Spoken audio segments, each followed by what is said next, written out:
মুসলমান সব কিছুকে মামুলি ভাবে। এর জন্য মুসলমানের আপনার মনে হচ্ছে অবস্থা খারাপ, একটু চিন্তিত হতে হবে।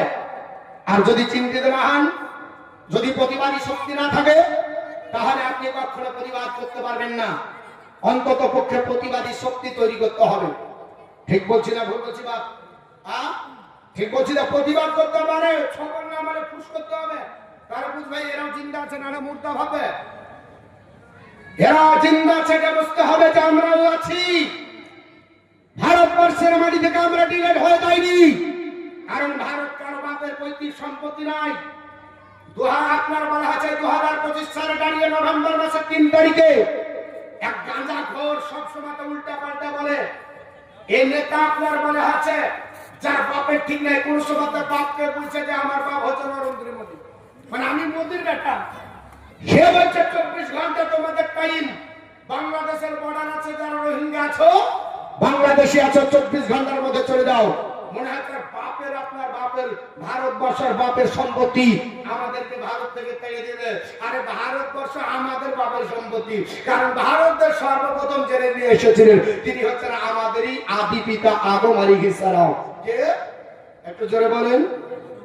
আদম আলাইহিস সালাম। আর আমাদেরকে বলছে আমরা হলাম বাইরের লোক। আর দাগ খতিয়ান যদি দেখা যায় কোথাকার কোটাকার ঠিক নাই। হ্যাঁ, এই লোকটার নাম শুভেন্দু অধিকারী। কি নাম বললাম? সব সময়তে মুসলিম বিদ্বেষী কথা। দাঙ্গা লাগানোর জন্য আমরা দাঙ্গা চাই না, কারণ ভারতবর্ষের মাটিতে যিনি আপনার দাঙ্গাকে মুছে দেওয়ার জন্য কবিতা লিখেছিলেন কাজী নজরুল ইসলাম, আপনার বলেছিলেন মরা এক বিন্দু দুইটি কুসুম হিন্দু মুসলমান, মুসলিম তার নয়নমণি হিন্দু তাহার প্রাণ। এটা ভারতবর্ষের সম্প্রীতি রক্ষার জন্য বলেছিলেন, সাম্প্রদায়িক দাঙ্গা লাগানোর জন্য নয়। ভারতবর্ষের মাটিতে দেশপ্রেমিক গান সর্বপ্রথম যিনি গেয়েছিলেন উনি একজন মুসলমান কবি ইকবাল। সারে জাহাঁ সে আচ্ছা হিন্দু সীতা হামারা, এটা কার লেখা? মুসলমানদের লেখা। অথচ মুসলমানকে আপনার বলছে এদের কোনো অবদান নেই। ভাগ্য এটা তো শরীফ পড়ুন। আল্লাহুম্মা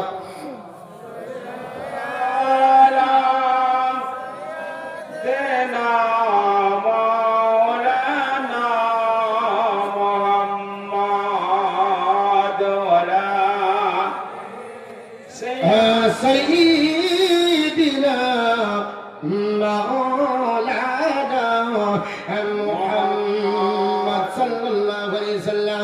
আমার মুসলমান পৃথিবীর জমিনে আব্দুল জাব পৃথিবীর জমিনে জানতে পারলো আল্লাহর নবীর ইসলাম প্রচার চলছে। আব্দুল জাব মনে মনে চিন্তা করলো পৃথিবীর জমিনে মুহাম্মদের মতো চরিত্রবান লোক আল্লাহ পৃথিবীতে আর কাউকে পাঠায়নি, যিনি পৃথিবীর জমিনে কেউ যদি মাত্র তিনি আপনার ভাই বলে তাকে সম্বোধন করতেন, লোকের জনগণের হক পৌঁছে দিতেন। জিন্দগিতে কারো 1 টাকা মেরে খাননি, জিন্দগিতে কারো আত্মসাৎ করেননি। আর আমাদের নেতা হলো আপনার কাটমানির টাকা খায়। আমাদের নেতা যিনি হবেন ইনি চাকরির টাকা চুরি করে খায়। আমাদের নেতা যিনি হবে রাস্তার টাকা চুরি করে খায়। আমাদের নেতা যিনি হবেন কালভেট পর্যন্ত গোটা গোটা কিনে নেয়।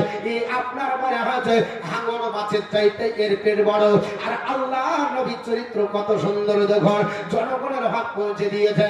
এর জন্য নবী বলেছে সাহাবারা ইমামুল আদিল যদি হয়, ন্যায়পরায়ণ দেশের শাসক যদি হয়ে যায়, ওই নেতাটা আল্লাহর আরশের নিচে যাবে। জোরে বলি।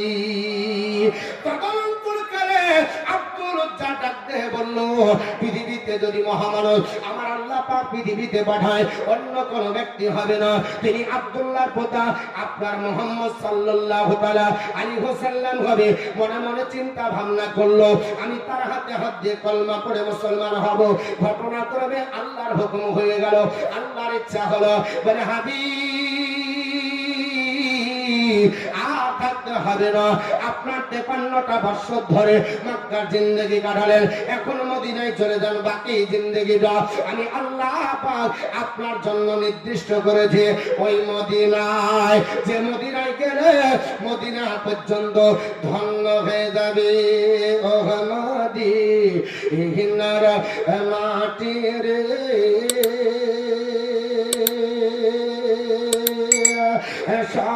সকল সাথ বাজে তোর আর কাপা আলে গজলটা বলবো? নারে তাকবীর নারে সালাত কিচ্ছু হচ্ছে না, মনে তো সব মানে হয়তো মনে মনে চিন্তা করছে দেশের মুরগি আর কি দিব, তা আমার জন্য যদি না দেন বিদেশে একটা মুরগি আসবে আমার বন্ধু।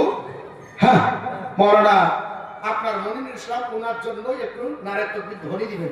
একবার আল্লাহু আকবার বলবেন তো কাফেরের দিলে আপনার তরবারির চাইতে বেশি ধাক্কা লাগবে। তার প্রমাণ কর্ণাটকের কলেজে একজন যুবতী মুস্কান খা দেখিয়ে দিয়েছে। মুস্কান বলে যে একজন মহিলা তাকে জয় শ্রীরাম বলতে বলেছিল, তিনি আল্লাহু আকবার বলেছিলেন। গোটা হারমাত বাহিনী যুবকদের জবান বন্ধ করে গোটা বিশ্বকে কম্পিত করে ইসলামের বিজয় পতাকা উত্তোলন করেছিলেন। ওই মেয়েটার নাম হলো মুস্কান। শুনেছেন তো? নারে তাকবীর নারে সালাত বলতে হবে অসুবিধা। আহমদে এ নার মাটের আকল সহক বাজে তা আর কাবা আলে মদিনারে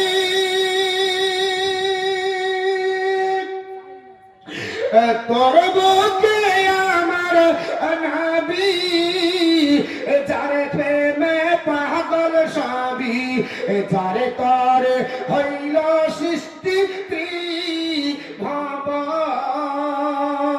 ভগবান কাঁদি আমি সারা খনি কখন যাব সেখানে কাঁদি আমি সারা খনি কখন যাব সেখানে সাগে না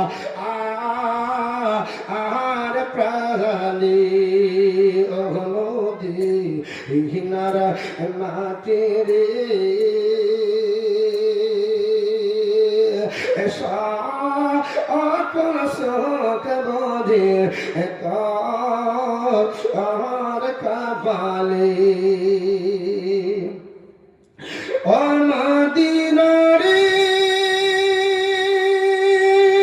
পাখি যদি হতাম আমি উড়ে উড়ে যেতাম আমি থাকে তো না মনে কোন তো না দেখে নাই ডানায় আমার সাথে নাই টাকায় আমার তাকবীর নারে রিসালাত হযরত আল্লামা মাওলানা মোহাম্মদ মতিয়ার রহমান চতুর্বেদী সাহেব নারে তাকবীর। আরে দেখে নাই ডানায় আমার সাথে নাই টাকায় আমার দেখে নাই ডানায় আমার সাথে নাই টাকায় আমার আর কেমন যাব সে খালি মদিনার মাটির সকল শোক বোঝে তো আর কপালে। আব্দুল উজ্জামান মনে মনে চিন্তা করল, আমার নবী মক্কা ছেড়ে মদিনা যখন চলে গেল অন্তরের মধ্যে দীর্ঘদিনের বাসা করে কেড়ে খালো। আমার আপনার চাচা পৃথিবীতে আপনার জালিম অত্যাচারী আব্বা চলে গেছে, ছোট অবস্থায় আপনার মারা গেছে। তিনি মনে মনে চিন্তা করলো, আব্দুল উজ্জা আহারে চাচা আমাকে পৃথিবীর জমিনে কোনোদিন সুযোগ সুবিধা দেয় না, চাচার তত্ত্বাবধানে জিন্দেগি কাটালাম। একদিন আপনার বলে হাতে চাচার সামনে দাঁড়িয়ে গেল, ডাক দিয়ে বলল, চাচা যান আমি আপনার কাছে একটা কথা জিজ্ঞাসাবাদ করব। চাচা একটা সত্য কথা আপনি বলতে পারবেন? চাচা বলে চলো বলো। ওগো আমার আব্দুল উজ্জা ভাতিজা ডাক দিয়ে বলে চলো চাচা পৃথিবীর জমিনে মক্কা থাকতে যে একজন আপনার কুরাইশ গোত্রের সুনামধন্য ব্যক্তি হিসাবে বিবেচিত হয়েছিলেন। এই লোকটা 53 বছর মক্কায় কাটালেন। এই লোকটার পায়ের তলে একটা পিঁপড়াও পর্যন্ত কোনোদিন মারা যায়নি। ওই লোক মক্কার নাম হলো মুহাম্মদ সাল্লাল্লাহু আলাইহি সাল্লাম। ওনার ব্যাপারে আপনার কি মতামত? চাচা ডাক দিয়ে বলেছিল ভাতিজা উনি পৃথিবীর জমিনে খুবই বড় আদরের মানুষ, উনি খুব ভদ্র মানুষ ছিলেন, ওনার ব্যাপারে আমার কোনো আপত্তি নাই। বলে উনি আপনার বলে হ্যাঁ আল্লাহর পয়গম্বর? বলে হ্যাঁ হলে হতে পারে। বলে হতে পারে না, আমার ইচ্ছা হলো আপনি আর আমি দুইজন একই সঙ্গে কলমা পড়ে মুসলমান হব।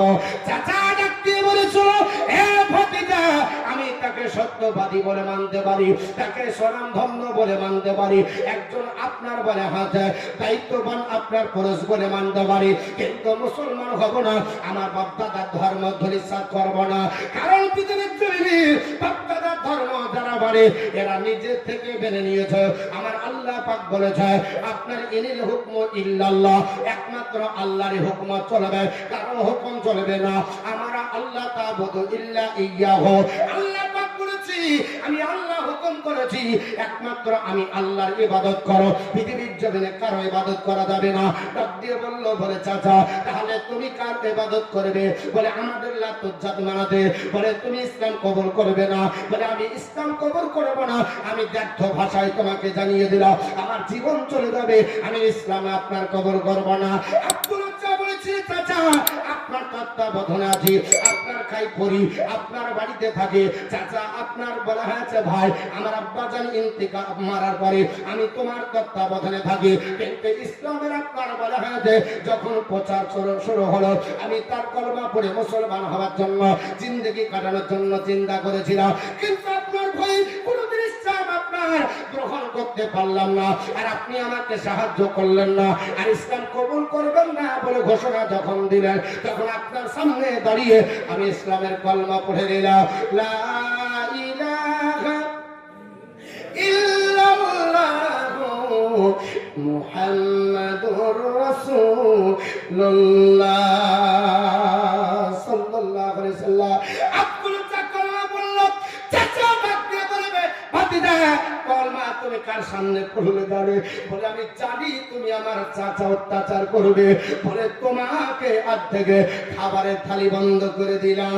আমার আল্লাহ বলেছে মুসলমান আমি আল্লাহ পাক তোমরা জানো না আমি আল্লাহ পাক ইন্নাল্লাহ ইয়ারযুকু মান ইয়াশাউ বিগাইরি হিসাব। আমি আল্লাহ পাক যাকে ইচ্ছা আমি তাকে আল্লাহ আমি বেহিসাব রুজি দিই। জোরে বল সুবহানাল্লাহ।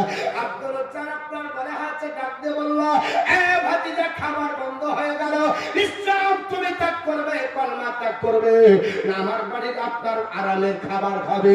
আপনার আব্দুল যা বলেছিল চাচা যান আরামের খাবার ত্যাগ করে বিশ্ব নবীর কলমা অন্তরে গাঁথে দেখব, পৃথিবীতে যতদিন বাঁচবো কলমা ছাড়বো না। আপনার ডাক দিয়ে বলে এ ভাতিজা যদি তুমি আপনার বাড়ি হাতে কলমা না ছাড়ো আবার আরামের এই বিছানায় তোমার ঘুম হবে না। বলেছিলেন ওটাও কবুল করে নিলাম।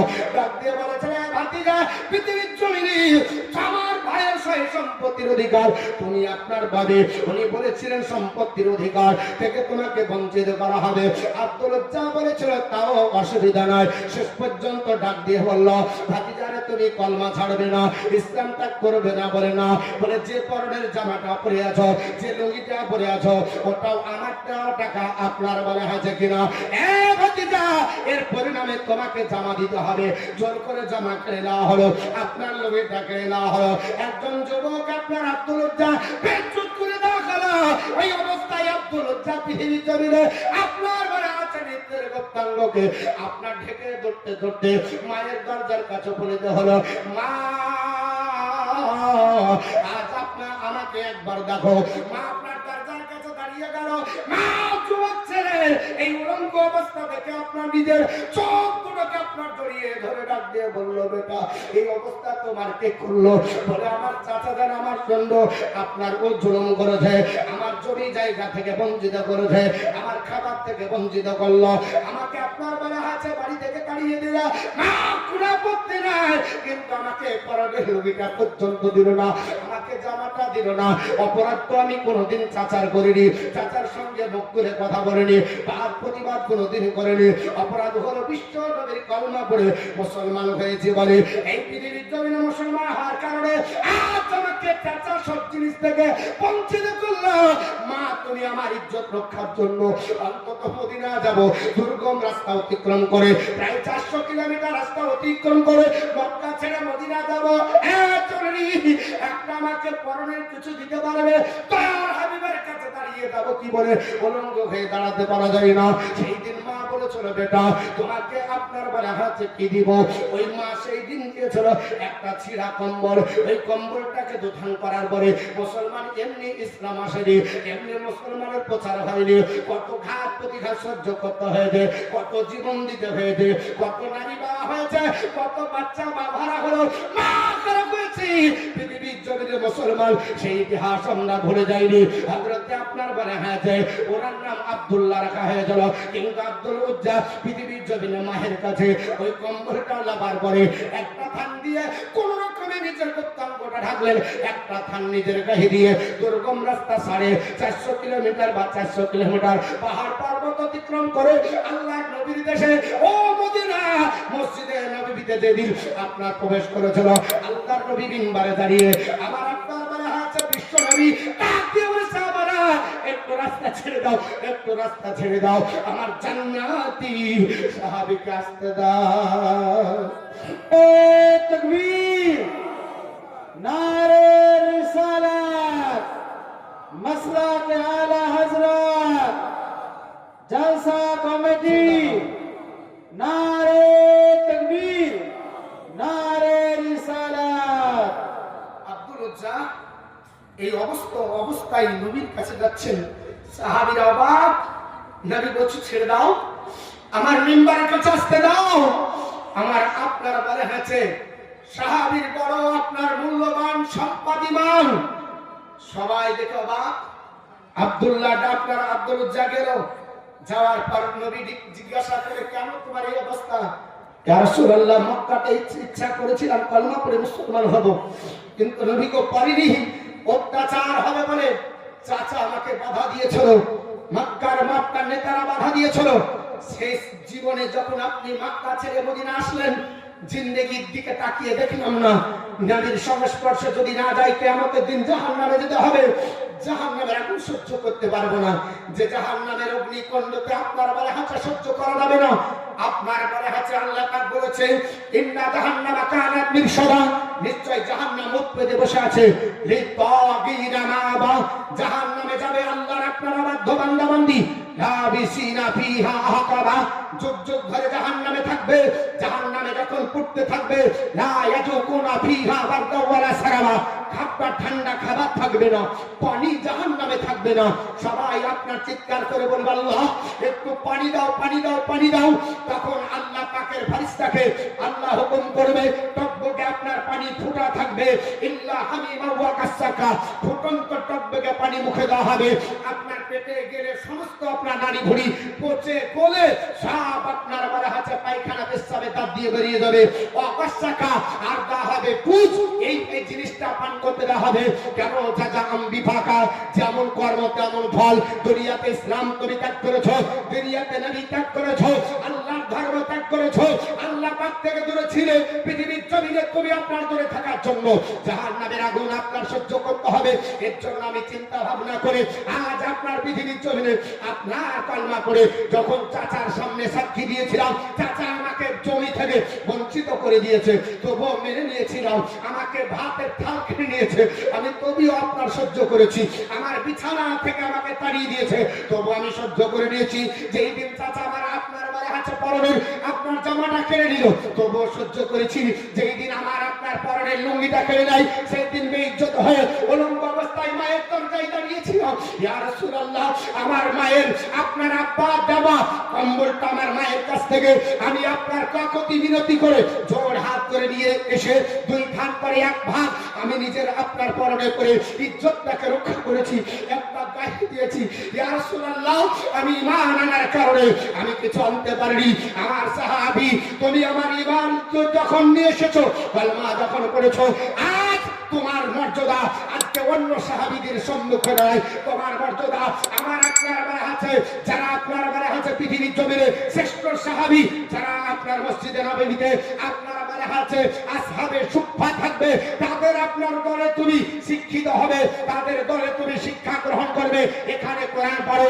আল্লাহর নবী বললেন সাহাবারা ওকে জায়গা দাও, আর একে সুন্দর করে গোসল করে এই জায়গায় বসিয়ে দাও, কোরআন পড়বে। আমার আপনার আব্দুল উজ্জা, আজ থেকে তার আব্দুল উজ্জা নাম হবে না, এর নাম আমি রাসূলুল্লাহ রাখলাম আব্দুল্লাহ। দুটো নাম আল্লাহর কাছে সবচাইতে প্রিয়, একটা নাম আব্দুর রহমান, একটা নাম হলো আব্দুল্লাহ। আজ থেকে তার নাম আব্দুল্লাহ হলো, আর জান ভরে তাকে কলমা পড়তে দাও, কোরআন পড়তে দাও। আল্লাহর আপনার বলা আছে নবী আপনার মসজিদে থাকলেও থাকতেন, না থাকলেও থাকতেন, কোরআন এত স্পিডে পড়তেন, সাহাবারা বলতে ইয়া রাসূলুল্লাহ কোরআন পড়ছে এত আপনার জোরে যে আমাদের কোরআন পড়তে ডিস্টার্ব হয়। হযরতে আপনার বিশ্বনবী বলেছিলেন আমার সাহাবারা, আমার আব্দুল্লাহ ঈমান আনার কারণে কিছু আনতে পারে না, এর আপনার বলে আছে ঈমানটা বড় মূল্যবান, এর ঈমানে তোমরা আঘাত দিও না, একে কলমা পড়াতে বাধা দিও না। জোরে বল সুবহানাল্লাহ। এ আব্দুল্লাহ পৃথিবীর জমিনে বাপ মা ত্যাগ করে জমি জায়গা ত্যাগ করে ইসলামের ছত্র ছায়া এসেছেন। মুসলমান আমরা ইসলাম আপনার মনে হয়েছে কবুল করিনি, অত কষ্ট করে আমাদের বাপ দাদার দেওয়া ধর্ম পেয়েছি, তবে বাপ চলে যেতে হবে কবরে। আমি আপনাদের কাছে ইনশাআল্লাহ বলবো এই ইসলামে আপনার ইসলাম ধর্মে ভারতবর্ষের কি অবদান আছে, কি অবদান রেখেছে, ভারতবর্ষের ইতিহাস একটা একটা করে তুলে বলবো। তবে একজন আল্লাহর বান্দা এই কবরস্থানের উন্নতি কল্পে জলসা। আপনারা সবাই জানেন কবরে চলে যেতে হবে, গহীন অন্ধকার কবরে। বাপ গেছে, মা গেছে, আত্মীয় স্বজন গেছে, কর্তৃপক্ষ আমাকে একটু দায়িত্ব দিয়েছে আপনাদের কাছে একটু কিছু চাওয়ার জন্য। আমি 5 জন ব্যক্তির কাছে 5,000 টাকা করে একটু চাইবো, যে কবরস্থান আপনার বাপের সম্পত্তি, আপনার মনে আছে সে কবরস্থানে যদি রেজিস্ট্রেশন কার্ড না করেন, অমৃত পোর্টালে যদি আপনি রেজিস্ট্রেশন না করে, কবরস্থানের উপরে আপনার কোন দিন বুলডোজার চালিয়ে দিয়ে সেখানে হাসপাতাল হতে পারে, সেখানে আপনার সরকারি কোন আপনার মনে আছে আধিপত্য বিস্তার করে সেই আপনার কবরস্থান দখল হয়ে যেতে পারে। এর জন্য মুসলমান সেই কবরস্থানের উপরে আপনার বাপের উপরে আপনার বিল্ডিং হবে, সহ্য করা যাবে না। এর জন্য মুসলমান আমরা একটু সজাগ হব, কবরস্থানকে ঘিরে এবং আপনার বলা হয়েছে কবরস্থানের পরিচয় রাখবো। একজন কোন আল্লাহর বান্দা 5,000 টাকা পারবো? কোন মা কোন আল্লাহর বান্দা বান্দি 5,000 টাকা দিতে পারবো এই কবরস্থান ঘেরার জন্য, কবরস্থানের উন্নতির জন্য? একটা কোন আল্লাহর বান্দা বান্দি 5,000 টাকা